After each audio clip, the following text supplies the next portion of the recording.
Miami ball. Though 36 years old and with 15 seasons of full competition behind him, gives no signs of nearing the end of his amazing career. Art Monk is now number one, the most prolific pass receiver in the National Football League history.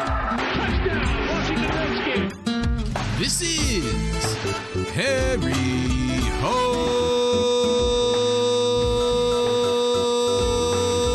Football, the original Redskins Fans podcast. On today's show, we talk about the victory against the Carolina Panthers. This and much more live with Aaron and John. Yo, what's up, John? I hate Cam Newton.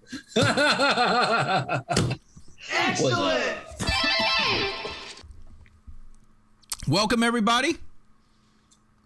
Harry Hog Football, episode number 538, in which we talk about our second victory in a row versus the Panthers. We're 4-6, dude. 4-6. We are a game out of the playoffs. We're one game out of the playoffs.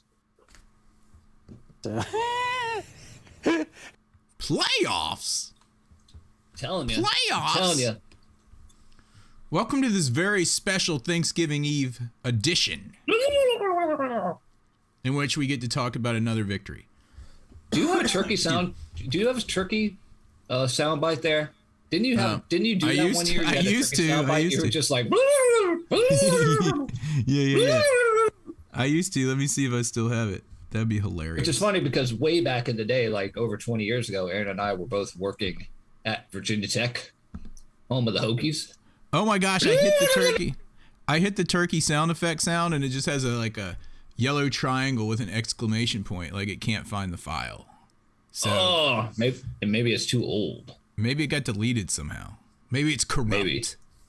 Maybe it's a corrupt turkey sound. But I do have the logo. How do you like the little turkey over there on our logo on the side of the screen? Is that a picture of a turkey from your property? Because you have wild turkeys that roam Cool Mountain. No, it is not. It's a picture from the internet. Much easier to obtain than actually physically going out and finding a turkey, A. B, making sure it stays still long enough to take a picture of it. Because those things are dumb, dude. They're so funny when they're like walking through the woods. And then if you're like, because they'll always be on my driveway. Because if you guys didn't know, I live like a half mile back into the woods on a gravel driveway. And whenever those turkeys are on the road and you're just like driving slow behind them, they'll like start like meandering down the road, like looking at you like, oh, it's still following me. But they never get off the road. They'll just like go faster. And every once in a while they'll take off. And they'll be like, look out, you dumb doo-doo turkeys. Like, I don't know how those things can fly, dude. It's insane. When you see them take off, you're like, these things should not be able to go airborne. They can't fly for very long. In fact, I wouldn't be surprised if the Wright brothers saw a turkey fly and were like, if they can do it, dude, we can do this.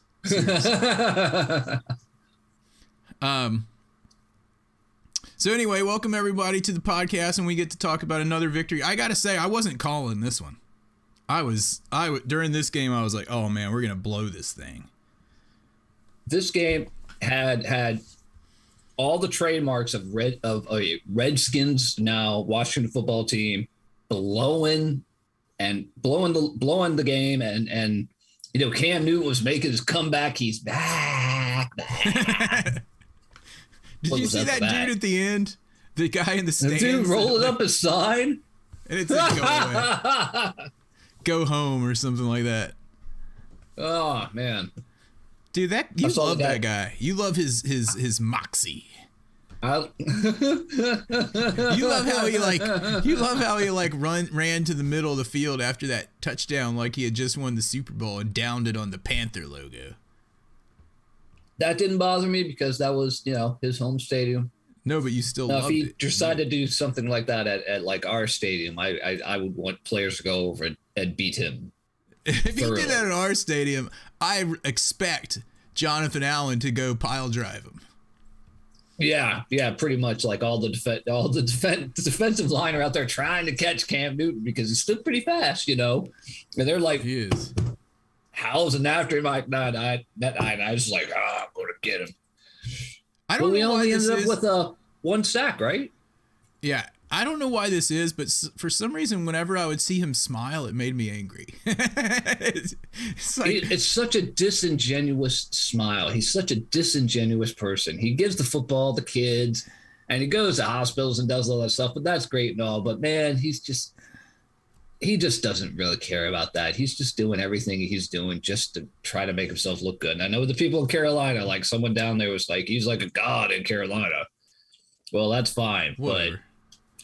Anyone in Carolina over 30, they're all like bandwagon jumpers anyway. So I don't care. There were a lot of Redskins fans at that game down there at the Yeah, stadium. those are dudes that lived in Carolina, grew up Redskins fans, and didn't change their team. Like Brad Johnson. My hat's off to those guys for not changing their team. I understand cheering for the Panthers. Like, if you grew up a Redskins fan and then your city got a team, I understand cheering for them when your team is not playing. Right. That's one thing. But just bandwagon jumping, psh, please. I don't have a problem with that. If they put Washington Nationals came from Montreal. And suddenly it was like, oh, we have a baseball team. That's the baseball team I'm rooting for now. But before that, I was rooting for the New York Mets because their AAA team was here in Norfolk for like 30 years. Yeah, but they moved out. Isn't it the Orioles now? It is. The Tidewater Tides are now with the Baltimore Orioles. They've got the spirit. What is that? Got the Baltimore Orioles. I was some song from the Baltimore Orioles in the 1980s. I don't know. They've got the spirit. They've got the spirit. Something like that.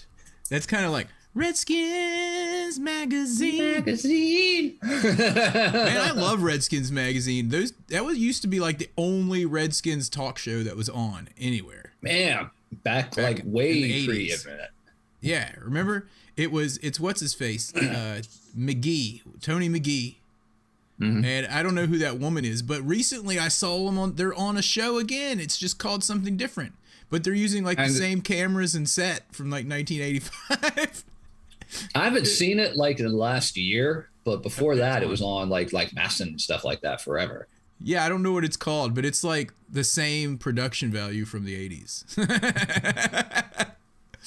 Anyway. Yeah, really. All right, I could change the light. I could change the gels on these 4 lights here. Hold on, let me go up there. Hold on, I burned change my hand. the color. Let's talk about our quarterback. They have like one guy who did like lighting and sound. Anyway, our quarterback was tearing it up, dude. He was Heineke. He was not to be denied. Dude, he had 3 touchdowns in this game. Am I wrong? 3. You were not wrong.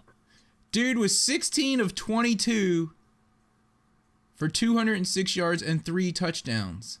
And you may think that's not a lot of yards, but like we always say, guess what we did to win this game? Just like the last week. We ran the ball. We ran the ball. I know all these youngsters today love passing the ball and throwing the ball because it's more exciting, blah, blah, blah. And even people like Al Galdi are like, you don't have to have the run to open up the pass and blah, blah, blah. And how did we win these 2 games? By controlling the ball, by running it. And by not letting managing the game. That's how you win. Managing the game. That's how you win. You can't get out there like a lip licker like that former coach at Oregon. What's his name? Chip Kelly? Yeah, just like throw it 100 times in 5 minutes. And he would have it would be like hurry up offense all the time. They'd get like 80 something plays on the offense. But they were moving so quick, like the defense was on the field all the time trying to catch up to it. So they started giving up a ton of points, just like the Oregon Ducks did in college. Yeah. Yeah, because their defense is spent. But anyway, you've got to manage it. You've got to manage it. And Taylor Heineke has been doing a really good job these last couple of games managing the game, especially in the 4th quarter with that great drive, that longest drive of the year for any NFL team this season, and last game as well. Yeah. Like time of possession in this game, I saw it here somewhere. I got the ESPN thing pulled up. Time I'm looking of for it here. possession. We had 35:53 to 24:07. That's 10, Right. 11 more minutes, dude. 11 more minutes of time. That's a lot. That's a lot of time that your offense is on the field that their offense is not on the field. Yeah. The other thing that I wanted to point out. And it tires down their defense. Yeah. And our defense, yeah, if you're hitting them running the whole game, they get tired by the end. I mean, did you see how many yards he was putting up in the fourth quarter, Gibson? Because their defense was tired, and they're supposed to be a pretty good defense. Yeah, we ended up with 190 yards rushing. 190, almost 200 yards rushing in this game. Yeah. It's insane.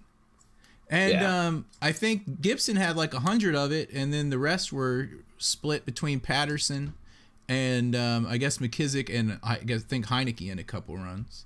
Heineke's had 6 runs. DeAndre Carter had 1 for -3 yards. I remember that play. Actually, Gibson went 19 for 95. Was it? And he had that once again horrible fumble. Oh yes, we will talk about this fumble. What? Yeah. But I was trying to stay positive at first. Oh, yeah. The other stat that I wanted to throw out here that stuck out to me, how bad our defense was for the first 9 games until the Bucs game that we went to. Remember on third down, and we were giving up, whoever knows the percentage of third downs, but it seemed like always giving up. We were giving up. We were 32nd in giving up third downs. We were last in giving up first downs on third downs. Dude, in this game, we gave up 2 out of 9 third downs. And we gave up 1 out of 3 fourth downs. So combined third and fourth down, they got 3 out of 12, dude. Yeah. Dude, I know, man. That's 25% if my math is correct. So I was pumped about that. And does it seem to you that it seems to me like we've kind of abandoned the like staying off and doing so much zone defense that we were doing earlier in the year, and we seem to be like pressing more, and I think we're getting a lot more communication. It's like I think we're seeing more and more like Bobby McCain and Cameron Curl, we should be thinking about the Pro Bowl, by the way. Those two are communicating better. Landon Collins is playing up close to the box, and I don't know what his position is, but I just know he's on the field all the time, and he's doing a lot better. Oh yeah, doing what he's doing when he doesn't have to chase people down. What's his face? Danny Johnson was playing pretty well. Oh my goodness. Cam Newton had a really good game, and he threw a couple of really, really good balls out there, I have to say. Yeah. Dude, you know who? But I think our defense was doing really, really well. We haven't seen like at all like this week, and I don't remember him much last week. Is our rookie St. Juiced? I think he's out with the concussion. He was in this week because he was on special teams. Yeah. Huh. I saw him in there on special teams, so maybe the week before he was out with a concussion. But anyway, maybe someone can confirm or or deny that. I'm going to check out the website, the team website, but that's who knows what. All right. Well, while you're doing that, Taylor Firefly is staying up late in the UK to listen to this podcast. He had a concussion. He did not play last week. I think you've got his number confused with somebody else. No, I could have sworn I saw him against Carolina. They said he was questionable, though, so maybe he did. Maybe you're right. Anyway, it doesn't matter. Oh, look, Firefly confirms he played special teams.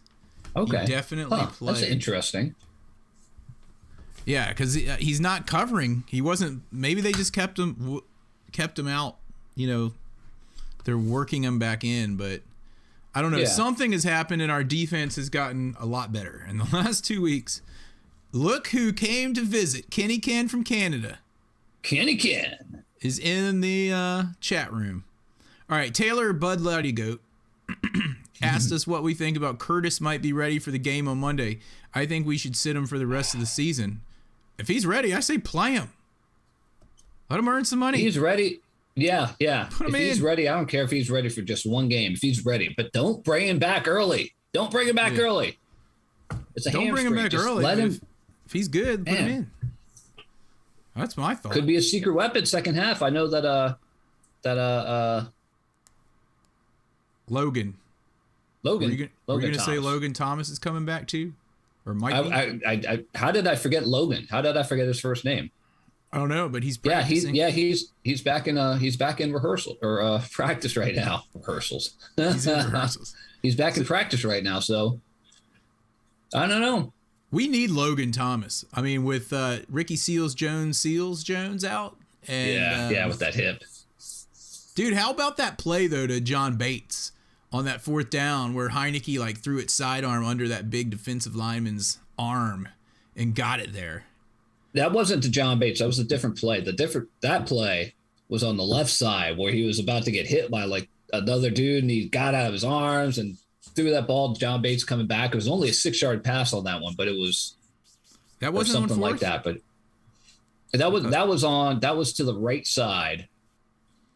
The one that you're talking about. Okay. Still, that It was a might have nice been to play. him too, because Bates did have like 3 catches total. So that might have been him. But I remember John Bates very specifically on the one where Heineke dropped back. Got out of the pocket, was about to get hit, pretty much do-si-doed with the guy. And then another guy was coming forward to nail him, and he just threw the ball to John Bates, who was running up and who had an amazing catch, I have to say. And, dude, speaking of an amazing throw, what about that one to Cam Sims where I have no idea how it got through in the end zone? It looked like it was going to be picked off by 2 dudes. Two dudes were just like, and it was just like it threaded the needle. Did you watch like the replay of that? I saw it in on whatever this hype video is that the Washington football team put up on their website, and they showed it in slow motion, and it's even crazier how it got in there.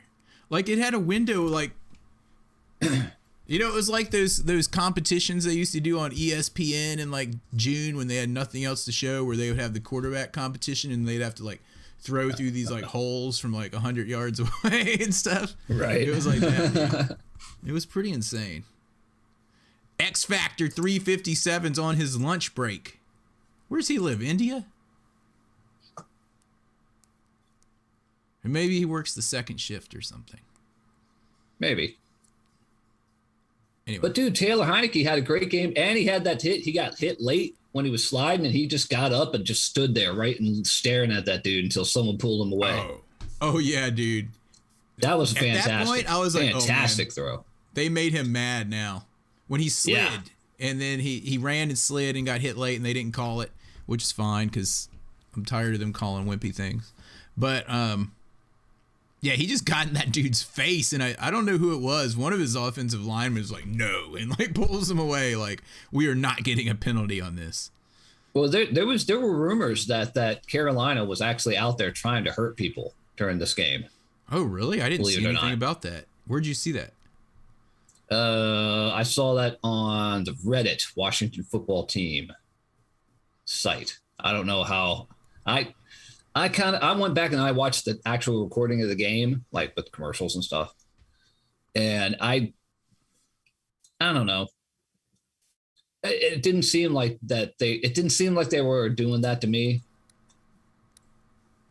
It didn't seem like it didn't seem like it was like Bounty Gate 2, but some people were talking about it being Bounty Gate 2. So, but hopefully most people were like, I don't think so. But I mean, Yeah. what do you think? I mean, I didn't see anything really that bad, but who knows? okay. Yeah. Have you heard any players say it though? Because those are the ones that would be like, "Yo, seriously." Yeah, that's where you really want to hear it. But you'd wonder, hopefully, in the past, and like 3 years ago, we would hear players say it. But now with Ron Rivera in charge, maybe they keep it kind of a lid on that sort of thing. You know, Yeah, maybe. like the more classy places would do. Dude, remember when we were in Canton and we saw that cat guy, that Panther guy that had the Catman, super fan who was Catman? also a Green Bay Packers fan. Yeah, he's like, I'm also a Green Bay fan. But we're like, but you're in the Hall of Fame as being a Panthers fan who's only had a team for like 10 years at that point. But anyway. That was interesting. Because they have that one little corner at the Hall of Fame. You know, he was a Green Bay fan, but he lived in Carolina. So when the Carolina Panthers were founded again, you know, he was like, all right, I'll be a fan of the team that's here. Yeah, it's true. I don't see the people that decided to change teams as traitors. I do. Myself, because I mean, you know, traitors. The NFL put a team in the backyard, just like the Washington Nationals came from Montreal. So then we got a baseball team, and we come back to the Baltimore Orioles. Okay, all right. I call them traitors, though. Have it your way, dude. I will have it my way. You're traitors, dude. Anyone that's over like 40 years old there that's a Carolina fan either started watching football in 1995 or they're traitors. Traitors, dude. Traitors. Anyway, I think you can support the hometown team, but your team is your team. Yeah, we were talking about that. Was that before the podcast? Where we were like, yeah, I understand you can cheer for them, your hometown team, but when your team is there, no. They can be like your second favorite team. Anyway, I'm not going to argue about this stuff because... I don't really have anything else to say. Traitor. Go football team! All right, but dude, we're 4-6, man. We're 4-6. We're one game out of the playoffs. We are one game back, man. How many games do we have left? 8? 7? We're 4-6, so that's 10. 7 games. 7 games. 7 games this weird year where they've added that extra game on. So here's the thing. 7 games left. If we can win 3 of those games, then we have the same record as last season, correct? Or the same number of wins. Same number of wins. This year it could be 9-8. If we get weird. If we get 4 more wins, then we have more wins than last season, correct? 4 out of 7? Yes. Do you think that's possible? We're going to beat the Seahawks this week. And I want my revenge on them because I'm tired of them beating us in the playoffs. So we're going to beat them. We've got 5 division games at the end of the year. Anything can happen in the division games, dude. The Cowboys are starting to look crappier. Yeah, Zeke is done. Dak's overrated. Their offensive line is... Just came back from ACL. Just saying. Porous. I know. Their offensive line is their offensive line. It used to be like 3 or 4 years ago. They used to be the best offensive line in the league, and now they are falling apart. Here's the thing. If you listen to Troy Aikman and Joe Buck, they still have the best offensive line in the league. They said it a little over like 72 hours ago. So you know, they got it handed to them from the Chiefs, and that was good to see. All I know is that we had the first place schedule this year. We already played Chiefs as well, and Green Bay. That's what I'm saying. And we've got 4 wins. We beat this current Super Bowl champions. 4-6, and we're going into arguably now the easiest part of the schedule. Yeah, I'm getting pumped. I'm getting pumped. My point is if we can win 7 games this year, I think we've improved because we did that against the first place schedule. Even if we don't top the 7 wins from last year, I think it's a step forward for the team. I wish we could have got our defensive crap together like 10 games ago, and given ourselves a shot. And these injuries are starting to pile up, and that's really concerning, especially on the O-line. I want us to walk through the O-line because I'm not even sure who's playing anymore. Schweitzer. We got big stomach Schweitzer at center. going, whoa, every time he's snapping the ball. Well, He looks you like and I were watching it. he's and false starting every time. He's false starting. And finally they called him for it. He's the false very first starting shot, every what play. is he doing? He has to lean forward as he hikes it to get the ball around his belly or something. I don't know. He was lining up, and I was like,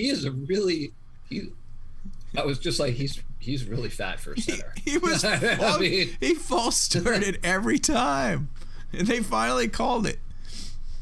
And then Keith Ismail had to come in. Keith Ismail. Hey, we've got a new person in the Discord room. Check this out. It's 2B4. Object. 2B4. 2B4 is in the podcast. Is in the chat room. So welcome to the chat room, 2B4. 2B4. Anyway, so let's go down the list of who's actually going to play and who's injured at the offensive line. Rollier's done for the year, right? Am I correct in that? I think Rollier's done. He broke his leg, so he's done. All right. What happened to Larson in this game? Larson apparently sprained his MCL. So we may end up with large Schweitzer right in the middle of the field again. I'm not sure. The Schweitzer brother, the only one that remains. the Schweitzer paterfamilias. The Schweitzer paterfamilias is now the center, but he's so large. He has to false start in order to hike the ball properly.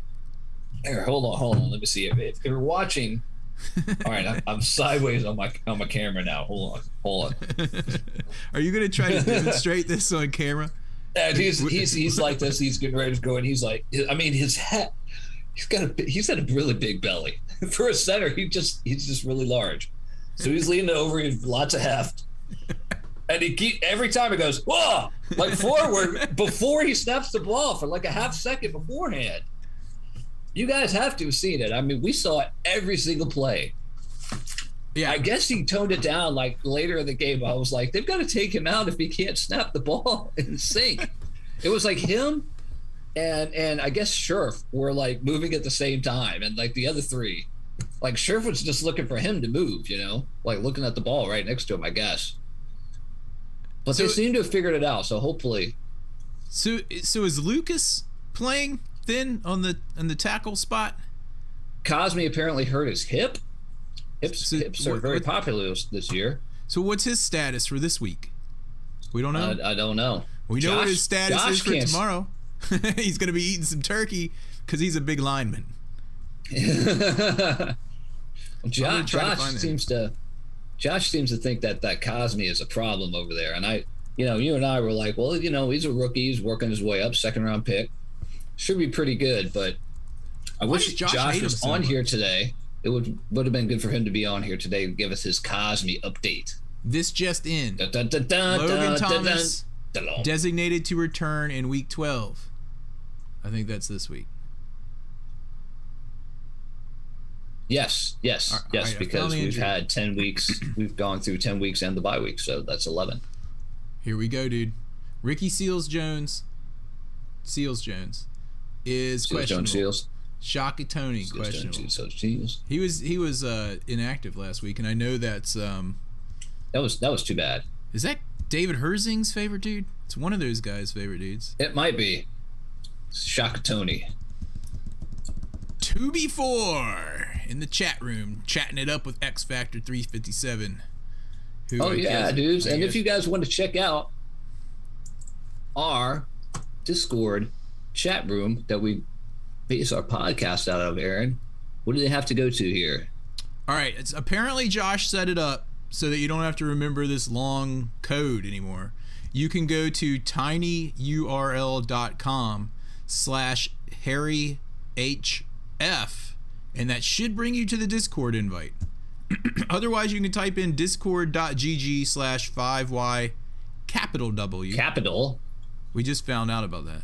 5YFT. Yeah. We weren't ever telling people it was case sensitive, but apparently it is. Yeah. Josh. Yeah, Brown. how about that? Well, apparently 2 before figured you, it out Josh. because he just joined the chat area this evening during the podcast. Anyway, back to whoever's playing on O-line. So Cosme's questionable. No, he was questionable last week, but I don't see anything about coming back for that knee, week. and then this time it was a hip thing. But Cornelius Lucas came in and he did a good job. Yeah. See, We that's had him, the thing, dude. and we had Charles Leno on the left. Charles Leno is like the active lineman. Like he's, I don't know. I every game we have him, I'm just remember at the beginning of the year when we were just like, we don't know if he's as good as people say that he is. He was the best guy that was with the Bears last year, but the Bears offensive line just stunk. And the Bears fans were kind of lukewarm on him because some of my friends are Bears fans, and they're just like, they didn't seem to care that he was gone. Yeah. He's been our doing best, pretty well best here. player on the line, dude. He's solid. Yeah. Knock on wood. Yeah. So our line is going to consist of him, Leno, and Cornelius Lucas, and then his Scherf's playing, and then Schweitzer brother, and or Keith Ismail and Eric somebody. Flowers. Yeah, and Eric Flowers, who's just been he's just been a stalwart on the line, and he's just massive. Yeah, he's the biggest man on the field every time. I don't think I've seen a football player larger than him this season. Sweet. Especially with 357. especially with Heineke being all kinds of like roughly 6 foot or so. Dude, he looks like he's about 5'9" compared to these. He looks. I think he's 5'10" or 5'11" officially, but so he's short. yeah. But I mean, Drew Brees was generously 6 foot as well, and he did pretty well in the NFL. So we'll have to see. I mean, all I know is that in the last 2 weeks we beat Tom Brady, and we beat Cam Newton, who had a really good game with Carolina, who also had was it their run defense that was really strong? I don't know. I can Google it, but I just remember hearing the announcers saying their defense was pretty good. Yeah, it was like it was. I can't remember. I wanted to say it's the run defense, though. It was probably the pass defense. Carolina Panthers. That can't be right. That's not right. Well, either way, we pretty much destroyed him and ran all over him, and we almost ran 200 yards on, and we had 3 passing touchdowns. And Taylor Heineke ran the ball. Taylor Heineke did exactly what you and I have been screaming about these last number of weeks. Run the ball.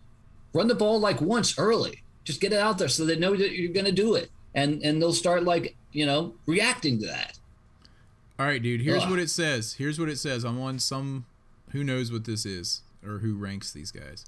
But they CarolinaPanthers.com. They have the Bucks is ranked the 8th best defense in the league, and they have the Panthers ranked the 5th best defense in the league, coming down from 3rd before we beat them. Whoa! How about that? It says it was a rough Sunday for many of the best NFL defenses, and that was very much includes the Carolina Panthers. So if we're putting that up against really good defenses, yeah, maybe we're getting there, starting to click right when we need to. You know what I mean?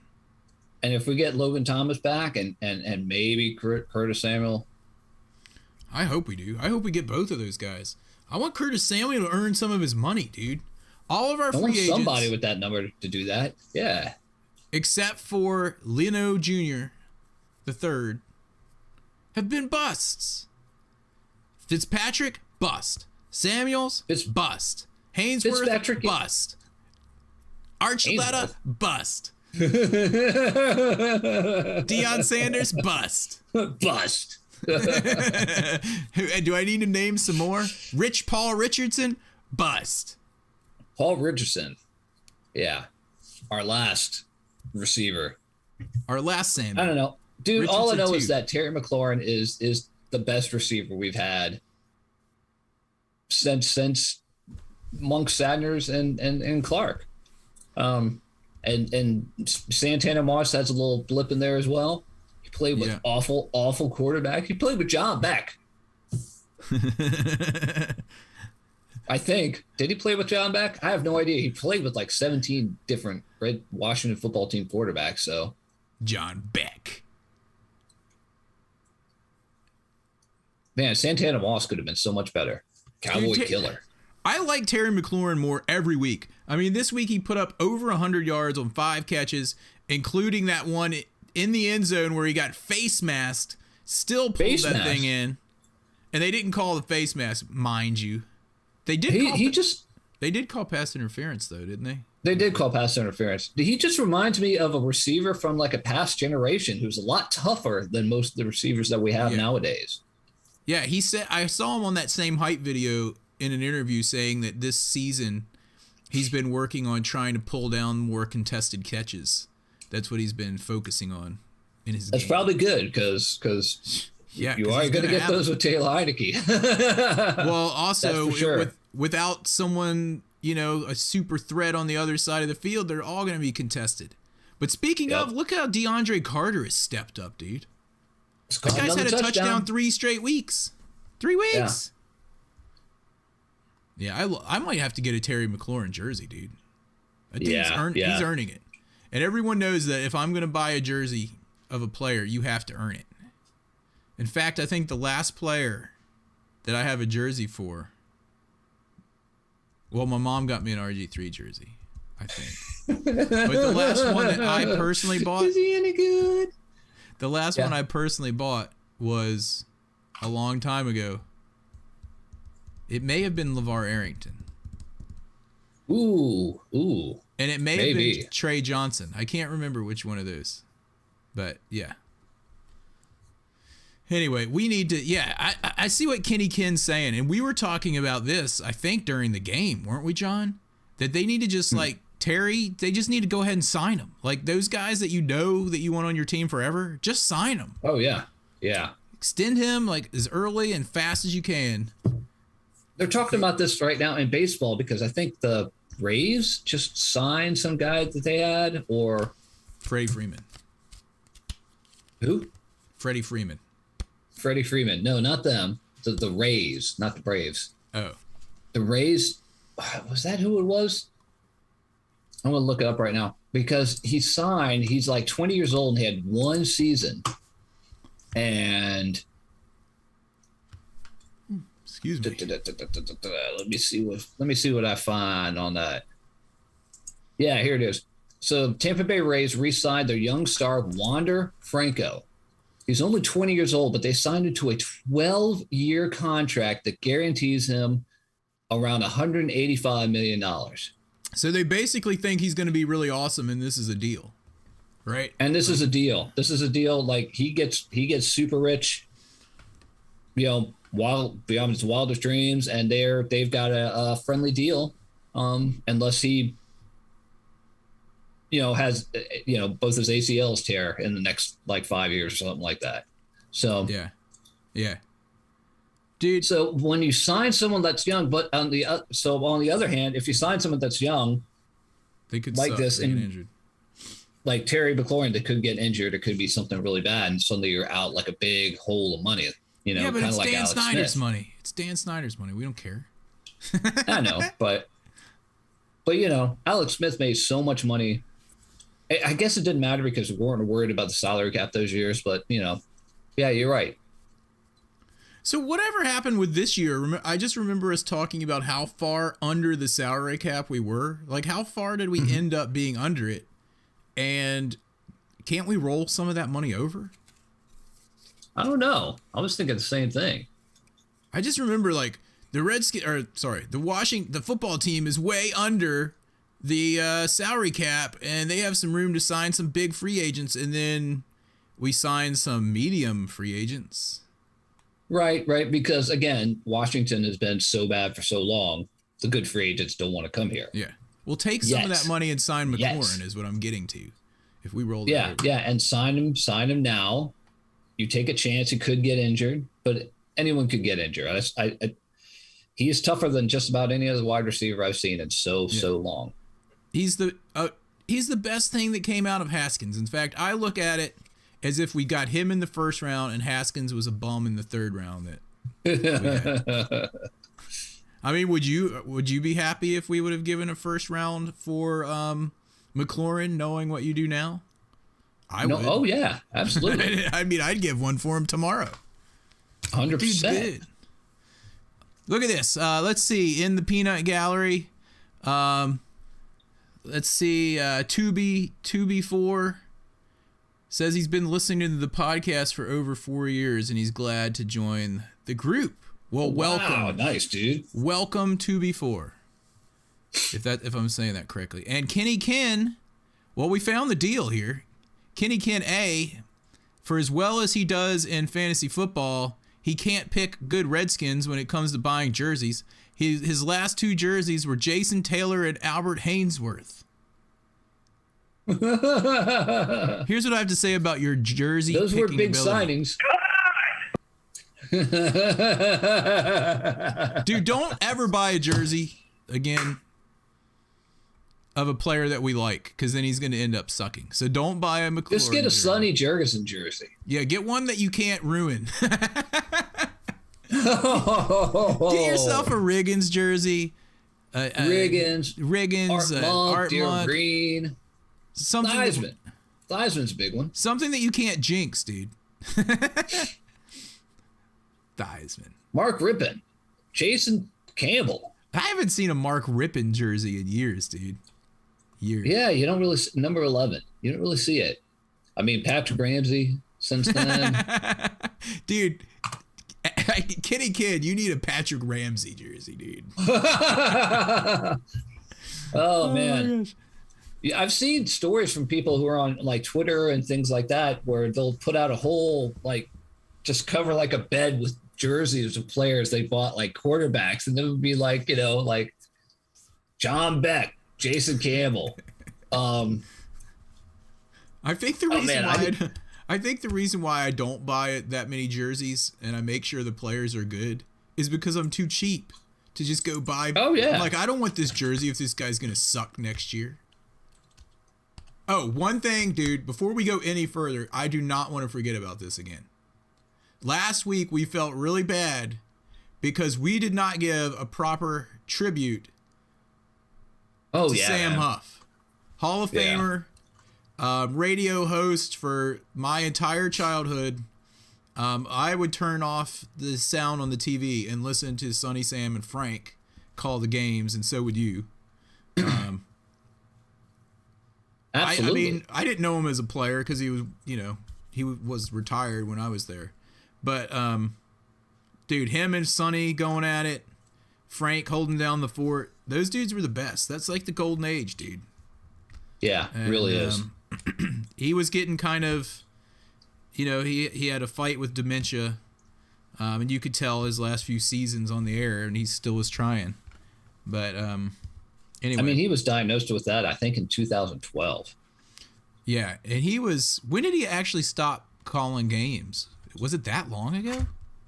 I think it was a year or two after that. I can't remember offhand. Okay. But it was before Sonny. But anyway, Sam Huff, great Redskin. He also played Number 70. He always wore an offensive lineman's jersey because when he was in college, he was playing offensive lineman. And then he got drafted by the Giants, and they switched him to like linebacker, and he was like, "I'm still wearing my number 70." Yeah, The way he would say that. I'd steal pounds. So I heard Al Galdi the other day talking about Sam Huff, and he said that when he got traded from the Giants, he was like so mad, and he made it his mission to hated the get owner the of the coach Giants. fired, and he wanted to get the coach fired. Apparently. And so when the Redskins played them and we were beating them like, I forget what it was. It was like 69-40 or something. I think it was to 41 or something like that, or 70-41, something like that. Well, yeah, I think we were beating them like 60-something to 40-something. Ooh, and at the end of the game, he got the Redskins coach to send out the field goal kicker because he wanted to put up 70 on that coach from the Giants. He was just like, I'm gonna put 3 more up on you. And break 70. So anyway, yeah. So I've already been missing hearing Sam on the radio, but it kind of sucks. Anyway, all right. So back to what we were talking about. So Sam Huff. All right. So the quarterbacks that I was talking about, some of the current quarterbacks that we had in the last 20 years, John Beck, who is a quarterback coaching guru, by the way, Sexy Rexy Grossman, McNubb, Todd Collins. That's who I was thinking of. I was like, who is that like nondescript guy who was a backup for a while? He wore number 15 and he played with Jim Zorn. I don't even remember him. Our coach. Jim Zorn was our head coach. And we had that sound effect on the podcast. Remember? Zorn.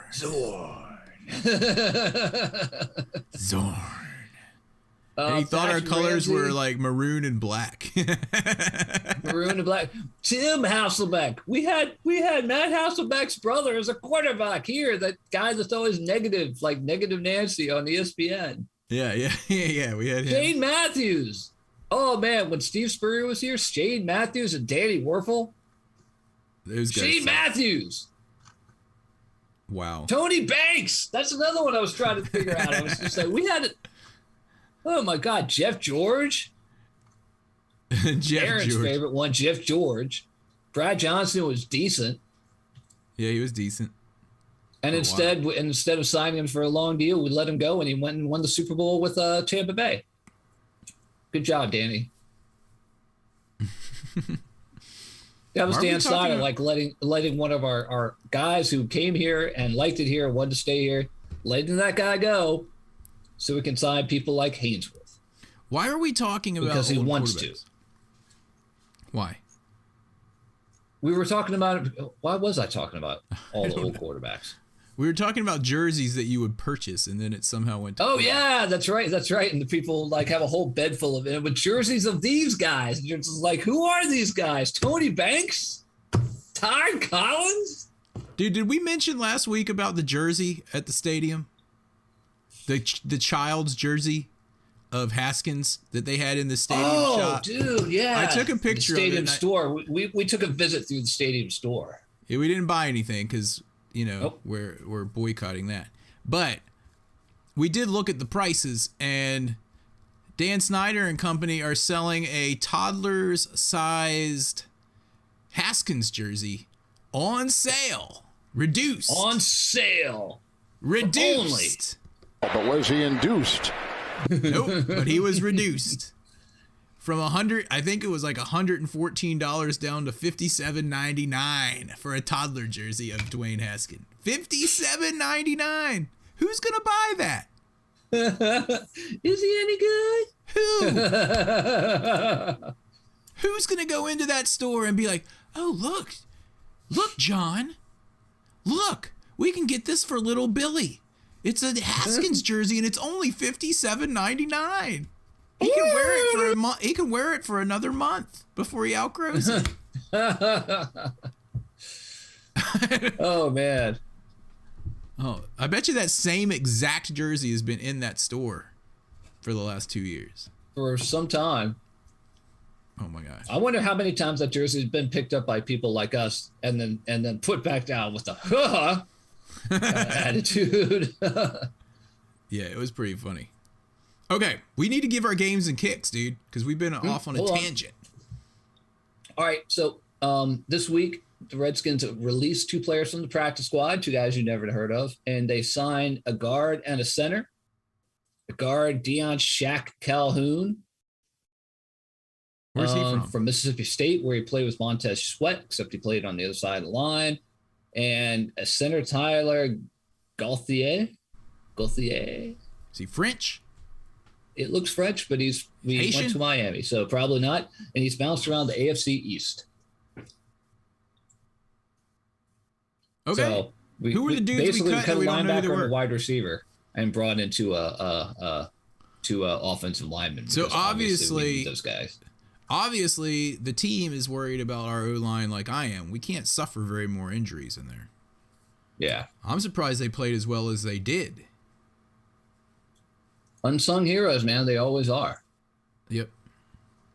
All right, so can we give our games and kicks at this point? Yeah. No? Yeah? No? Yeah. All right. It's time for this week's Kicking the Balls Award.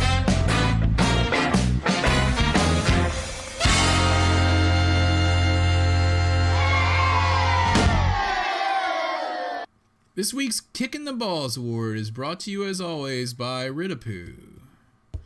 Ridapoo, our only sponsor ever. No, that's not true. We had Desmond C. Lee for a while and David Lee. It seems like people named Lee are our sponsors. Yeah.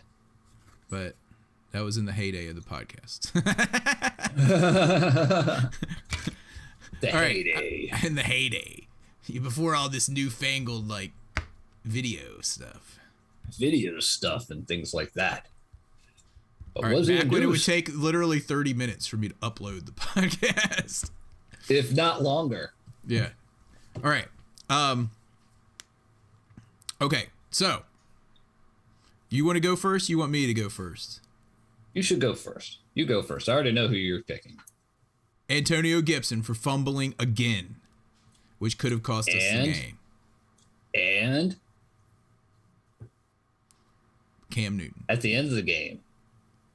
Oh, thank you. How can I forget? He cemented it at the end of the game when he went out of bounds to give the Panthers the ball back. Just fall down in bounds. I didn't like those play calls there at the very end. Other than that, Norv Jr. did a better job than normal.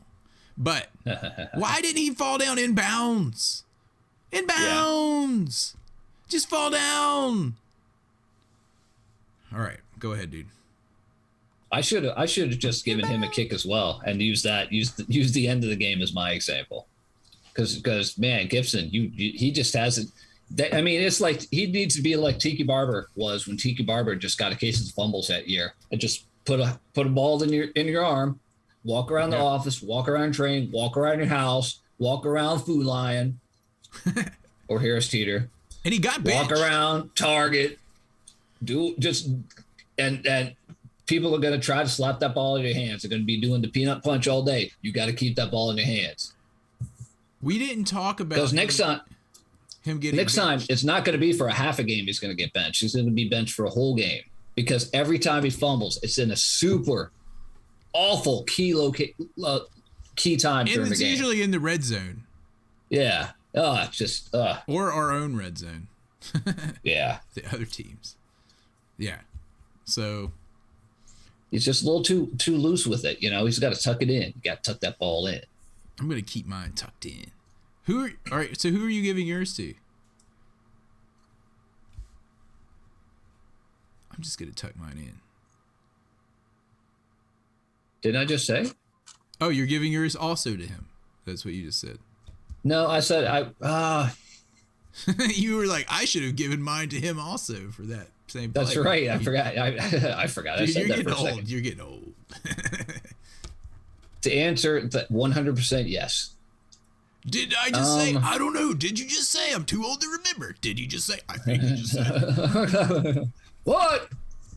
It's like the old men. It's like the old Muppet dudes in the Laurel and Hardy that hang out in the box. The box at the theater. Oh. Well, Toby 2B4 is giving his to Gibson while you're thinking about yours. I can't really think of anybody else that I really wanted to kick in this game. No, I know exactly what I'm going to kick. I'm going to kick Cam Newton. I hate Cam Newton.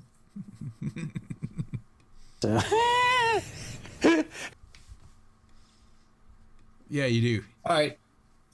That's it. That's it? No other? Okay.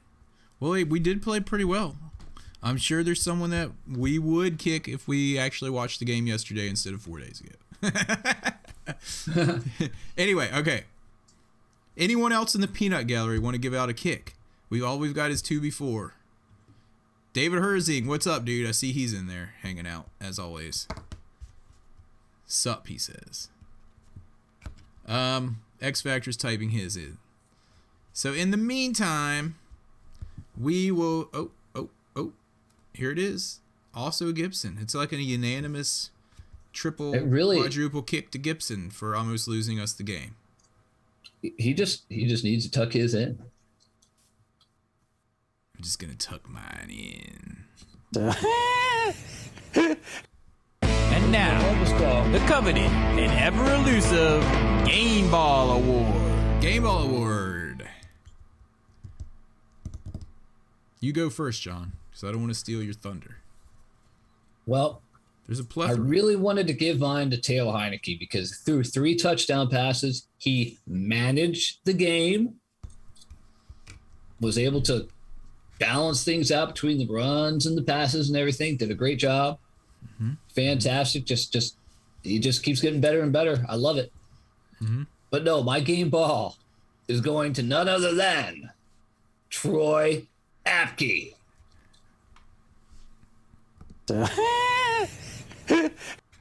You told me this, and I have to agree. You know why? He had a huge play. Dude, I don't know who had that ball, but he grabbed something and that ball was let go and he recovered it.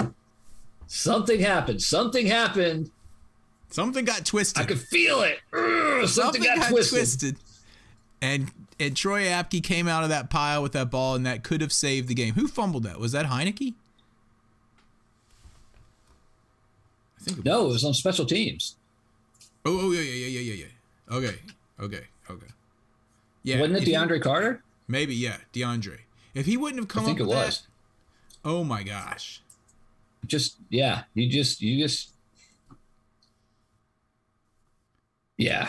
In that vein, though, Taylor Heineke has been getting better and better. And the more they had those 4 losses in a row where it was almost like they were trying to make him not play like himself, it seemed like. Right. But now I think they've realized, dude, you got to give him a chance. And it could be that they're opening up the playbook a little bit more now, that they can see that he's comfortable with more things. So and they've added bootlegs and things like that we weren't seeing earlier in the season. And like DeAndre Carter has learned stuff. Cam Sims caught a touchdown. Adam Humphries had 2 really key grabs in that game. He really is like a clutch guy. Yeah, too cool for school. I'm warming to him. So yeah. But it looks like X Factor 357 is giving his to Taylor Heineke, so I will give mine to someone else. And that's going to be Terry McLaurin for another incredible game and 105 yards or so and a touchdown. And that touchdown was contested and a couple of other big catches that we really needed. So that's who I'm giving mine to. That's great. I like Terry that. McLaurin. So let's see who else is. Did I tell you Josh is in Scotland right now? I think so. I couldn't remember. So he's it's got to be. It's almost 1 in the morning. Yeah, but is he locked in somewhere? Firefly is here. He's over there. So what's Josh's excuse? I love you guys, man. I don't know. I figured Josh would say something, but maybe he was studying up on Cosme. Maybe he's studying game film on Cosme, so we can talk about him next week. Maybe that's what he's doing. 2B4 has another good one for Bates for catching that 4th down pass. You're telling me that 4th down pass was different, was not the same pass where Heineke threw it sidearm. I'm like combining 2 plays. Is that what you're telling me? Yeah, because he threw it sidearm to his right. I thought that was the one to Bates. All right, I'm not going to argue with you. He dropped back and threw it to the right on like I guess a slant or not an out. Okay. On the left, he had to like move around the trick, and then he did the do-si-do with the defender, and then another defender was running right at him. He just threw it, and somehow Bates had like the softest hands in the world because I don't see how that ball didn't get coughed out of there. Yeah, okay. Yeah. Yeah, so Bates, I mean, there were people when he was coming out of college this year that said that he, besides that guy, who was the tight end picked in the first round? The guy that went to the Falcons. Yeah, what's his name?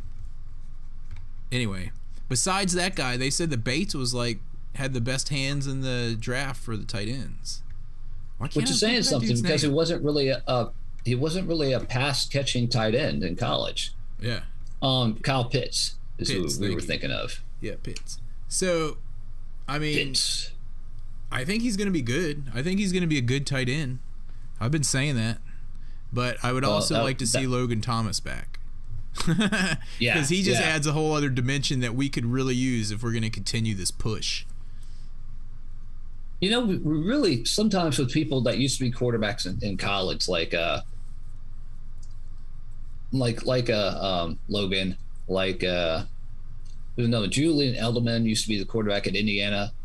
Some of those guys are really, really smart, and they really play intelligent roles on their teams. Does that make sense? What I'm trying to say? Yeah, they're intelligent. I don't know. They're intelligent, but they're able to do a lot of stuff that I don't know. Maybe I'm thinking of like Ron Rivera says he talks about guys that he likes that can play multiple positions, and so some of these guys are able to do the same thing.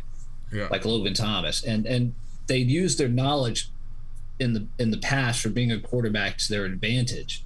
And some guys you don't really see it with, but like Logan Thomas, you see it with Julian Edelman. Antoine Randall. I don't know who else. Not Antoine Randall.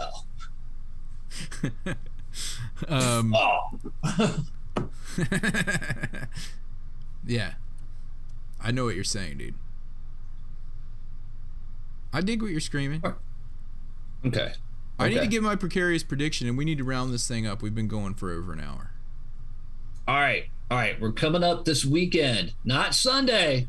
Monday Night Football. Seattle is coming to FedEx Field. All right.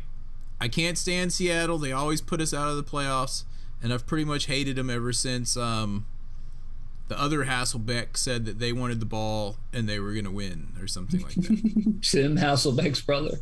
Yeah, and we're going to score. And we're going to score. So, here's my prediction for the game. I'm not going to get into all the fine details. I'm just going to give you the main details. The scoreboard at the end is going to read Washington 34, Seattle 12. 34-12. 34-12. Mark it down, dude. Mark it, dude. Mark it. Next frame. 34-12. I'm talking about 34-12. drawing the line in the sand, dude. Across this line, you do not. Oh, indeed. Oh, indeed. Oh, indeed. It's so. All right, 34-12. 34-12. I got a rash, man. All right, dudes. Anything else? Anyone else wants to say anything? I don't see anyone chatting very much. Nope. Talk amongst yourselves about Thanksgiving and your favorite pie in the chat room. And Key lime. I like the key lime pie myself. for Thanksgiving? That's a summer pie. What's wrong with you? It's an all the time pie in the South. That's true. All right, anyway, everyone can talk about their favorite pie in the chat room. We'll talk, have a nice Thanksgiving. Hopefully you get to spend some time with your friends and family. And hopefully the Cowboys lose. And come Monday night, Cowboys we need to be lose and ready to we roll. win on Monday night. We'll be 2 games out of first place. And we still have to play them twice. We still have to play them twice. Philadelphia twice. And the Nats, who are behind us, once. Yep.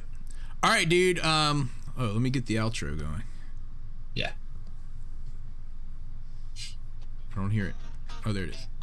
Anyway, I'd like to give a shout out to everybody in the chat room on this Thanksgiving Eve.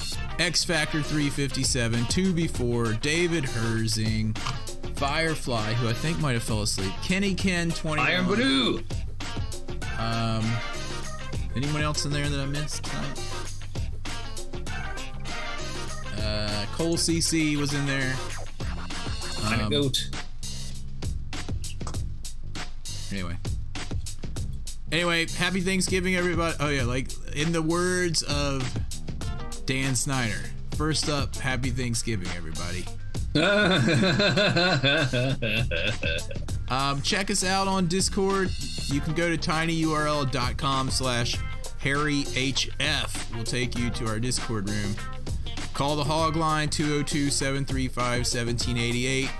You can send us an email at hhfpodcast@gmail.com. You can reach us on Twitter at Harry Hog. Is that about it? That's about it. HARRY Hog. Yep. All right, dudes. Hail to the Redskins. We'll talk to you guys next week. And as always, if you see a Cowboys fan, you know what to do tomorrow. Joke 'em!